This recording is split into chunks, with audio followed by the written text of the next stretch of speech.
बिस्मिल्लाहिर्रहमानिर्रहीम। अस्सलाम वालेकुम। मैं हूं मोहम्मद अकरम खोसो। इंग्लिश में कहावत है कि if gold rusts what will iron do. अगर सोने को जंग लग जाए तो लोहे का क्या हाल होगा। अगर पाकिस्तान के अंदर सीएसएस एग्जाम में करप्शन हो, डीमेरिट हो, इनजस्टिस हो, तो जो बाकी एग्जाम्स हैं उनका क्या हाल होगा पाकिस्तान में। जो दुनिया के आजकल डेवलप्ड कंट्रीज हैं, चाहे यूरोप के अंदर UK, France, Italy, Germany, Russia, Spain, Switzerland, या नॉर्थ अमेरिका में यूएसए है, कनाडा है, या एशिया को आप देख लें, China, Japan, Malaysia, even India काफी ग्रो हो रहा है, डेवलप हो रहा है।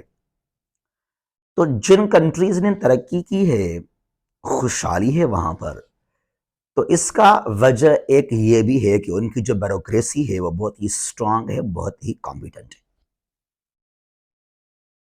गवर्नमेंट, पार्लियामेंट, असेंबलीज, काम क्या है गवर्नमेंट का, पार्लियामेंट का, असेंबलीज का? टू फार्मुलेट डिफरेंट लॉज, कानून साजी करना,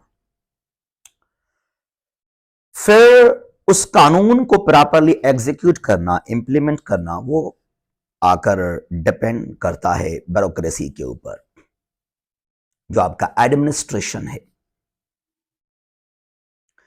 जिस तरह इंडिया में यूपीएससी है, तो पाकिस्तान के अंदर एफपीएससी के थ्रू एक एग्जाम हर साल होता है, वह है सीएसएस का exam. CSS, central superior services. मेरे ख्याल में पाकिस्तान का सबसे मुश्किल तरीन इम्तिहान है सीएसएस। ये आसान काम नहीं है। एक तो पाकिस्तान, इंडिया, नॉर्थ कोरिया को भी आप ले लें, ये वो कंट्रीज हैं जहां पर यू नीड सिक्योरिटी, चाहे एक्सटर्नल या इंटरनल। अगर पाकिस्तान के अंदर आप एक डॉक्टर हैं, एक इंजीनियर हैं, एक बिजनेसमैन हैं, आपके पास पैसा है, सब कुछ है, गाड़ी बंगला है, तो फिर भी आप शायद एक रेस्पेक्टेबल लाइफ गुजार नहीं सकते हैं, because your security is in threat, you feel insecure. तो एक तो आपको सिक्योरिटी चाहिए, आपको पावर चाहिए, और इसके लिए आप चाहते हैं कि आप ये एग्जाम पास करें, आप बन जाएं एक सीएसएस ऑफिसर। और ख्वाहिश क्या है कि यार हम खिदमत करेंगे, खिदमत करेंगे इस कौम की, हम कुछ करना चाहते हैं इस देश के लिए, इस कौम के लिए, पाकिस्तान के माशरे के लिए। हम एक अच्छे बनेंगे ऑफिसर और कुछ करेंगे गरीबों के लिए। तो मेहनत करके 24 घंटों में से कोई 12, 15, 16 घंटे हमारे नौजवान पढ़ते हैं, स्ट्रगल करते हैं, नहीं देखते हैं सर्दी को, न गर्मी को, न सुबह, न शाम, न दिन, न रात। बस पढ़ना है, कुछ करना है, कुछ बनना है, मुझे बस पास करना है सीएसएस का एग्जाम। जिस तरह इंडिया में है यूपीएससी, वहां बन जाते हैं आप आईएएस और आईपीएस, इस तरीके से। तो भाई यहां पर हुआ क्या, अब ये ख्वाब हैं, ये सपने हैं पाकिस्तान के नौजवानों के।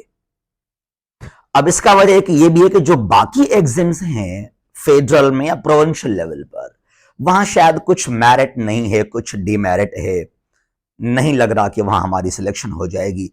अब यार ये सीएसएस का एग्जाम, ट्रांसपेरेंसी है, मेरिट है, बिल्कुल अगर आप स्ट्रगल करेंगे, मेहनत करेंगे, पढ़ेंगे, तो आप ऑफिसर बन जाते हैं।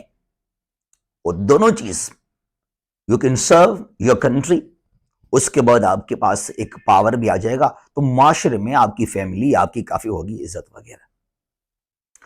अब हुआ क्या कि 2022 के एग्जाम में, 2022 के सीएसएस के इम्तिहान में, जब वो एग्जाम का रिजल्ट आ गया, इंडिया में है यूपीएससी का मेंस, यानी कि रिटन एग्जाम, तो पाकिस्तान में है, इसको हम कहते हैं descriptive or written part of CSS.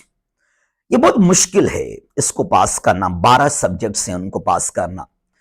जब 22 का वाइवा शुरू हुआ, इंटरव्यू शुरू हुआ, तो दो ऐसे कैंडिडेट्स थे, दो ऐसे उम्मीदवार थे, जब उनसे इंटरव्यू लिया पैनल ने तो वो एक्सपोज हो गए, उनको कुछ नहीं आ रहा था, न करंट अफेयर्स, न पाकिस्तान अफेयर्स, न वर्ल्ड अफेयर्स के बारे में कोई क्वेश्चन, कुछ भी नहीं, न कोई इंग्लिश, न कम्युनिकेशन स्किल्स, न इस्लामियात, कुछ भी उनके पास नॉलेज नहीं था। तो इंटरव्यू पैनल शॉक हो गया कि भाई ये क्या सीन है, इन्होंने कैसे पास किया रिटन एग्जाम। दैट मीन्स के यहां पर कुछ तो गड़बड़ है, दाल में कुछ तो काला है, लेकिन पूरा दाल ही काला था। तो जब शुरू किया गया इन्वेस्टिगेशन तो भाई ये जाहिर हुआ कि एक शख्स, एक बंदा खुद, एक ऑफिसर है, वो खुद इन्वॉल्व है। अब मैं इनके नाम नहीं ले रहा, आई रेस्पेक्ट द प्राइवेसी। जो दो उम्मीदवार हैं उनके नाम मेरे पास मौजूद है यहां पर, और जो शख्स मुलविस है वो मौजूद है। तो उस शख्स ने क्या किया, एक ऑफिसर है एफपीएससी के, जब पेपर्स हुए 22 के, जब रिटन एग्जाम हो रहे थे, तो उसके बाद क्या हुआ, एग्जाम हॉल में जो आंसर शीट्स लिखे गए थे उनको चेंज किया गया बाद में उनको। अब जो दो हमारे दोस्त उम्मीदवार थे उन्होंने कुछ लिखा ही नहीं था एग्जाम के अंदर, दे रोट नथिंग, उनके पास कोई नॉलेज कुछ नहीं था, वो वहां पे क्या लिखते एग्जाम के अंदर। तो फिर उनके शीट्स वहां से लेकर फाड़कर फेंक दिए गए और कुछ और शीट्स जो है वो आगे सेंड किए गए जहां कुछ लिखा हुआ था। और ये एफआईए ने इनको अरेस्ट किया और ये जाहिर हो गया कि उस शख्स ने 10-10 लाख लिए थे उन दोनों कैंडिडेट से। इनके आंसर शीट्स चेंज किए गए हैं, अनबिलीवेबल, हमने कभी सोचा भी नहीं था। और एफआईए ने उन तीनों को अरेस्ट कर लिया, वो शख्स जो मुलविस है, एक ऑफिसर है, और दोनों कैंडिडेट्स भी। अब बात यह है कि एक तो जो नौजवान के पास एक होप था, एक उम्मीद था कि यार जो बाकी एग्जाम्स हैं वहां पर शायद करप्शन है, रेगुलरिटीज हैं, नेपोटिज्म है, डिमेरिट है, इनजस्टिस है, तो वहां पर कुछ मेरिट तो है ही नहीं। अब यही एक एग्जाम है सीएसएस का, इसके लिए कुछ मेहनत करते हैं, गरीब तो ही हैं, लेकिन अगर स्ट्रगल करेंगे तो कुछ हो सकता है, आगे हम आगे बढ़ सकते हैं, इस एग्जाम को पास कर सकते हैं और इस मुल्क का खिदमत कर सकते हैं। तो डीमेरिट जो ये जो करप्शन है, नाइंसाफी है, इसके दो नुकसान हैं। एक तो आपने किया मेरिट की वायोलेशन, जो गरीब बेचारे नौजवान मेहनत कर रहे थे, अब वो उनकी आपने उनकी जो जो जो, जो उनकी स्ट्रगल है, जो उनके राइट्स हैं, उनको आपने किया वायोलेट। नंबर 2, जो नाअहल लोग आएंगे, अमीरों के, सरदारों के, नवाबों के बेटे आएंगे ना ऊपर डिपार्टमेंट्स के अंदर, तो वो फिर क्या करेंगे इस मुल्क के साथ, वो तमाम जो हमारा टैक्स है वो खुद खा जाएंगे।